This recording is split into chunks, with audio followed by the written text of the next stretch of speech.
I was 18 years old when I got married. I belonged to a very conservative family, a Baloch family, where good daughters never say no to their parents.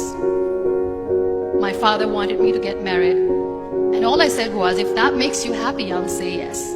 And of course, it was never a happy marriage. Just about after 2 years of getting married, about 9 years ago, I met a car accident. Somehow my husband fell asleep and the car fell in the ditch. He managed to jump out, saved himself. I'm happy for him. But I stayed inside the car and I sustained a lot of injuries. The list is a bit long. Don't get scared. I'm perfectly fine now. Radius ulna of my right arm were fractured. The wrist was fractured. Shoulder bone and collarbone were fractured. My whole rib cage got fractured. And because of the rib cage injury, lungs and liver were badly injured. I couldn't breathe. I lost urine and bowel control. That's why I have to wear the bag wherever I go. But that injury that changed me and my life completely as a person, and my perception towards living my life, was the spine injury. I was in the middle of nowhere in that toppled car. Many people came to rescue. They gave me CPR. They dragged me out of the car. And while they were dragging me out, I got the complete transection of my spinal cord. Those 2.5 months in the hospital were dreadful. I will not make up stories just to inspire you. I was at the verge of despair. One day, doctor came to me and he said, well, I heard that you wanted to be an artist, but you ended up being a housewife. I have a bad news for you. You won't be able to paint again because your wrist and your arm are so deformed, you won't be able to hold a pen again. And I stayed quiet. Next day, doctor came to me and said, your spine injury is so bad, you won't be able to walk again. I took a deep breath. I decided it's all right. The next day, doctor came to me and said, because of your spine injury and the fixation that you have in your back, you won't be able to give birth to a child again. That day, I was devastated. I still remember, I asked my mother, why me? And that is where I started to question my existence. Why am I even alive? What's the point of living? I cannot walk, I cannot paint, fine, I cannot be a mother. And we have this thing in our heads being women that we are incomplete without having children. I am going to be an incomplete woman for the rest of my life. What's the point? One day I asked my brothers, I know I have a deformed hand, but I'm tired of looking at these white walls in the hospital and wearing these white scrubs. I'm getting tired of this. I want to add more colors to my life. I want to do something. Bring me some colors, bring me some small canvas. I want to paint.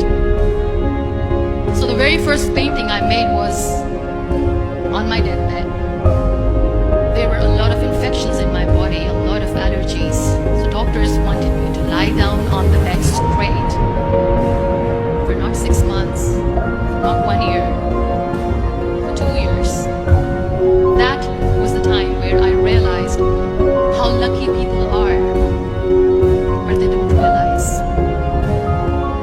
After 2 years and 2.5 months, when I was able to sit on a wheelchair, that was the day when I had the rebirth.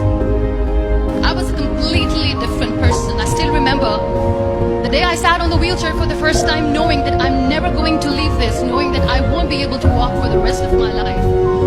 I saw myself in the mirror and I talked to myself. And I still remember what I said. I cannot wait for a miracle to come and make me walk. That day I decided that I'm going to fight my fears. We all have fears. Fear of unknown, fear of known, fear of losing people, fear of losing health, money. We want to excel in career, we want to become famous, we want to get money. We are scared all the time. So I wrote down one by one all those fears, and I decided that I'm going to overcome these fears one at a time. Do you know what was my biggest fear? Divorce.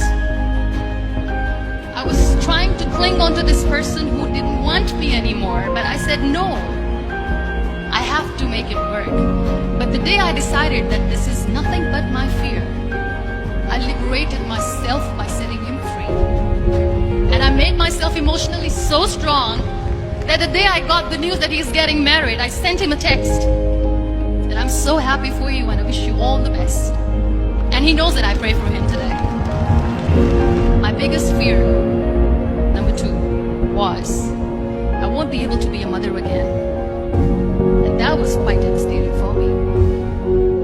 But then I realized there are so many children in the world, all they want is acceptance. So there is no point of crying, just go and adopt one. And that's what I did. I gave my name in different organizations, different orphanages. 2 years later, I got this call from a very small city in Pakistan. I got a call and they said, "Are you Muniba Mazari? There is a baby boy and would you like to adopt?" And when I say yes, I could literally feel the labor pain. I said, yes, I am going to adopt him. I am coming to take him home. And that day, I was 2 days old, and today he's 6. So I decided that instead of starting an NGO for disability awareness, which I know will not help anyone, I started to appear more in public. I started to paint. I always wanted to.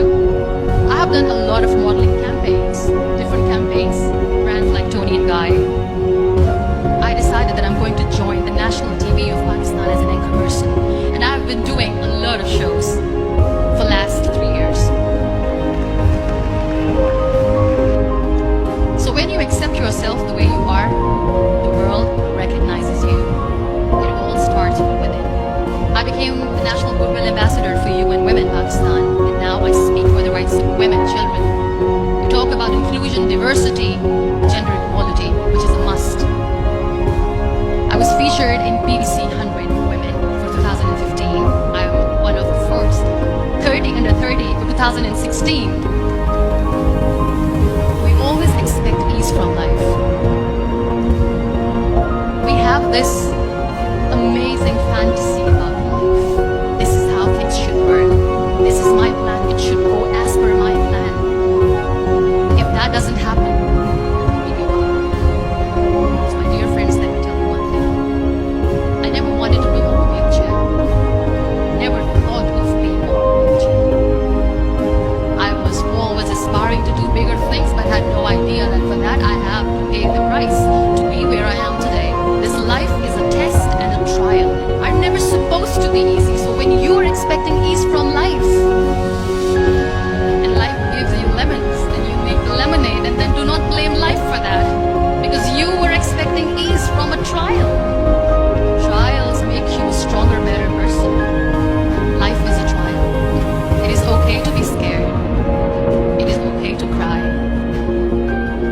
Everything is okay, but giving up should not be an option. They always say that failure is not an option. Failure should be an option, because when you fail, you get up, and then you fail, and then you get up, and that keeps you going. Nothing is perfect in this world. We all are perfectly imperfect, and that is perfectly all right. That's all right. Live your life fully. Accept yourself the way you are. Be kind to yourself. Be kind to yourself. I'll repeat, be kind to yourself, and only then you can be kind to others. Love yourself and spread that love. Never give up. The real happiness doesn't lie in money or success or fame. I have this all, I never wanted this. Real happiness lies in gratitude.